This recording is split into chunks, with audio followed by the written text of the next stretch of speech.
Sino ang tamad dito? Sino ang nauutusan araw-araw?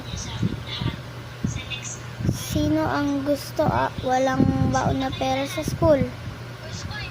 Sino ang laging gusto may baon na pera sa school kahit may baon ng kanin? Sino ang gusto na araw-araw nagsa-cellphone pero ang sinasabi niya ay ako daw araw-araw ang nagsa-cellphone? Sino ang nagsabi nung ako ay bata pa pero siya pala yun?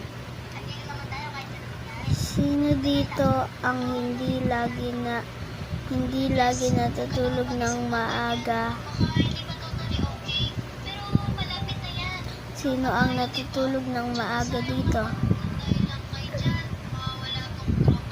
Sino ang nagsasabi ng pangit dito?